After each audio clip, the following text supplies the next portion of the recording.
Hello दोस्तों, स्वागत है आपका चैनल पे। पिछले वीडियो में हमने चैप्टर 1 में मेंशन्ड फर्स्ट 4 सोर्सेज के बारे में देखा था। इस वीडियो में हम बचे हुए 2 सोर्सेज क्रिएटिव लिटरेचर और पेंटिंग के बारे में देखेंगे। तो ये क्रिएटिव लिटरेचर से रिलेटेड है, कुछ पेंटिंग्स हैं, ये पेंटर्स हैं और एंड में कंक्लूजन है। तो वीडियो पूरी देखिएगा। चलिए स्टार्ट करते हैं। Creative literature. These works reflected a strong sense of realism and they showed a deep interest in the life of the marginalized and oppressed. इस पीरियड के कुछ इम्पोर्टेंट राइटर्स हैं। सबसे पहले आते हैं बंकिम चंद्र चटर्जी।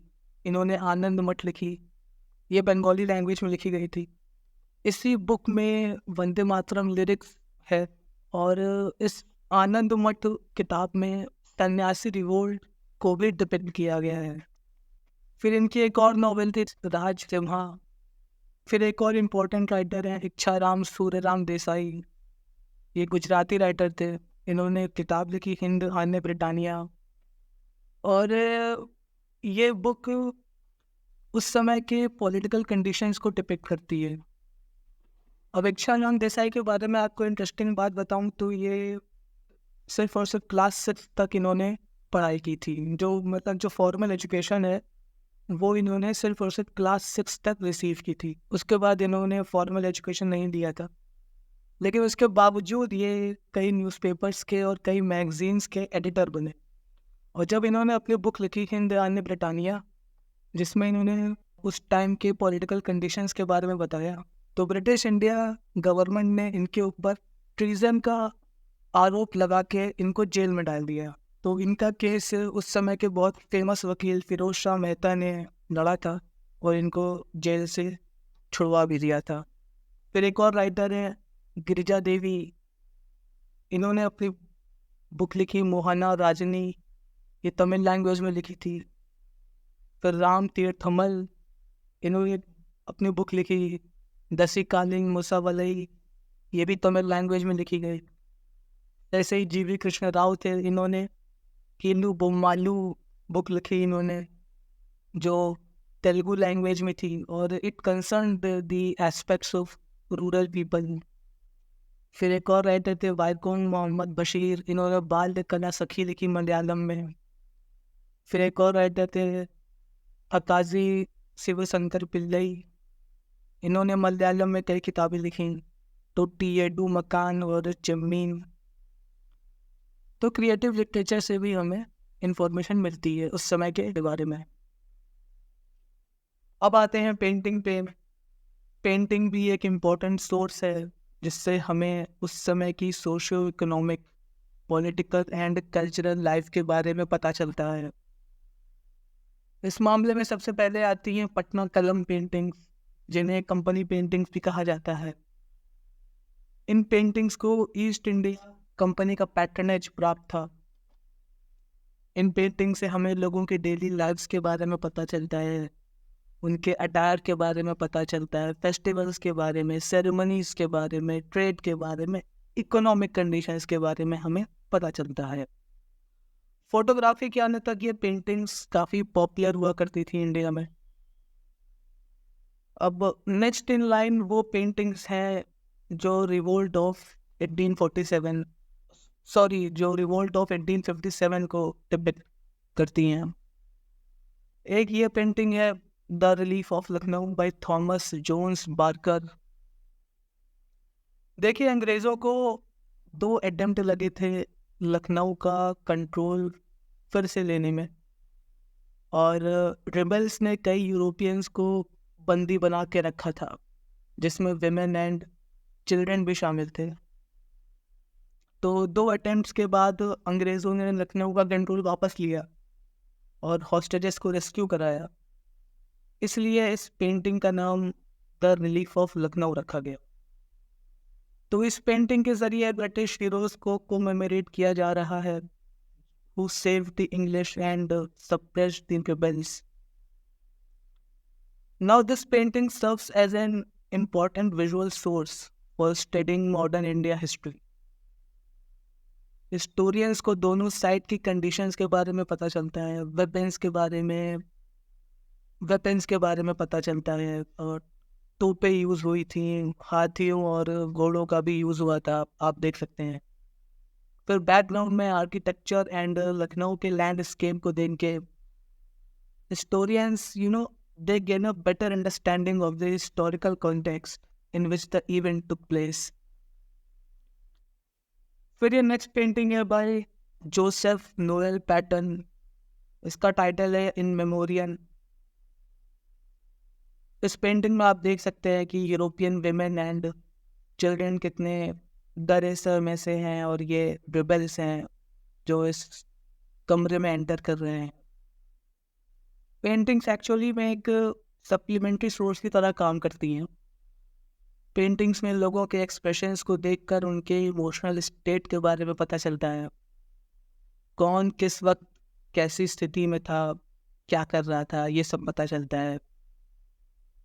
हिस्टोरियंस पेंटिंग से डिराइव हुई इन्हीं इंफॉर्मेशन को दूसरे सोर्सेज ऑफ इंफॉर्मेशन से क्लब करके एक बेहतर तरीके से हिस्ट्री को रिकंस्ट्रक्ट कर पाते हैं।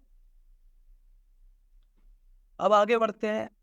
फिर आती है Kalighat paintings. Kalighat paintings of 19th century, ये कलकत्ता में ज़्यादा प्रचलित थी। These paintings depicted mythological figures, जैसे कि यहाँ, and captured everyday lifes of ordinary people. साथ ही में ये पेंटिंग्स उस समय हो रहे सोशल चेंजेस को भी कैप्चर करती हैं, और सोसाइटी में फैले कई सोशल इवल्स पर भी निशाना साधती हैं। तो इन पेंटिंग्स को स्टडी करके सोशो इकोनॉमिक कंडीशंस के बारे में भी इंफॉर्मेशन मिलती है। Then in the last decades of the 19th century एक न्यू आर्ट मूवमेंट इमर्ज हुआ, which took inspiration from the growing nationalism in India. These paintings are important source for studying the modern art movement in India. In paintings में उन themes को capture किया गया which showed rich past cultural heritage of India and which evoked nationalist feelings in Indians. In paintings के जरिए western superiority का जो myth था उसे ब्रेक करने की एक सफल कोशिश की गई। ऑल्सो इन पेंटिंग्स के थ्रू इंडिया के रिच एंशियंट सिविलाइजेशन को पोर्ट्रे किया गया, जिससे इंडियंस के अंदर प्राइड और सेल्फ रिस्पेक्ट की भावना जागृत हो। कुछ पेंटर्स हैं जैसे नंदलाल बोस, इनकी फेमस पेंटिंग है राम सीता। देन अवनींद्रनाथ टैगोर, ये इनकी कुछ पेंटिंग्स हैं। इनकी सबसे फेमस पेंटिंग है भारत माता, और ये इनकी पेंटिंग है भारत माता। इस पेंटिंग में इंडिया को गॉडेस के फॉर्म में रिप्रेजेंट किया गया है। इस पेंटिंग को बनाने का मकसद था लोगों के अंदर देश प्रेम की भावना बढ़ाना। जिस तरीके से हम ईश्वर को पूजते हैं उसी प्रकार से हम अपने देश को पूजें, यही भारत माता पेंटिंग को बनाने का मकसद था। आप यहाँ पे हेलो देख सकते हैं और 4 आर्म्स देख सकते हैं। 4 आर्म्स में डिफरेंट आइटम्स हैं। एक में बुक है, यानी कि हमारा देश हमें नॉलेज प्रोवाइड करता है। फिर दूसरे हाथ में बंडल्स ऑफ राइस है, यानी कि फूड प्रोवाइड करता है। तीसरे में रोजरी है, यानी कि स्पिरिचुअल गाइड की तरह भी एक्ट करता है। और फोर्थ में वाइट क्लोथ है, यानी कि नर्चरर की तरह भी एक्ट कर रहा है। तो इस पेंटिंग के थ्रू देश की rich cultural and spiritual heritage को एम्फसाइज किया गया है। This painting was a part of the Bengal School of Arts revivalist agenda to develop a nationalistic Indian art style free from colonial era influenced Western style. फिर है राजा रवि वर्मा, ये paintings हैं। Ravana killing Jatayu and Shivaji. Shivaji का कई nationalist leaders reference देते थे। तिलक हो गए, स्वामी विवेकानंद हो गए, राजा रवि वर्मा ने इनकी पेंटिंग भी बनाई। असल में शिवाजी करेज और सेल्फ रिस्पेक्ट के प्रतीक हैं।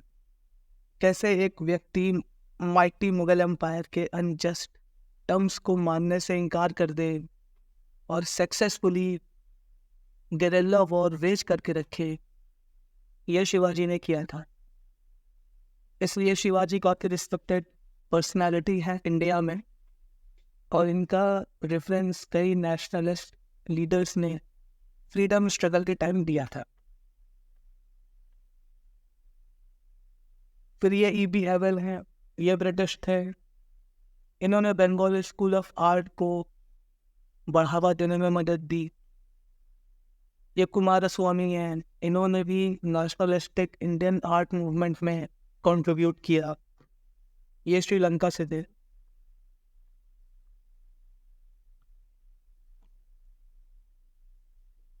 तो इसी के साथ कंक्लूड करते हैं। Historical sources of information help us to learn the following. पहले तो हमें एडमिनिस्ट्रेशन के वर्किंग के बारे में पता चलता है, पॉलिसी मेकर से साइकोलॉजी के बारे में पता चलता है, लोगों के सोशो इकोनॉमिक लाइफ के बारे में पता चलता है। We know about the state of the Indian rulers, we know about the freedom struggle, political conditions and cultural life, conditions of the peasants, marginalized and oppressed people, information about the 1857 revolt, and lastly, the growth of the modern art movement in India. इसी के साथ हमारा पहला chapter खत्म होता है। अगले video में हम major approaches to the history of modern India पढ़ेंगे, इसलिए चैनल को सब्सक्राइब कर लीजिए। और अगर ये आपको वीडियो इंफॉर्मेटिव लगी हो, और अगर आपको ये वीडियो इंफॉर्मेटिव लगी हो, पसंद आई हो, तो इसे लाइक एंड शेयर कर दीजिए। Thank you.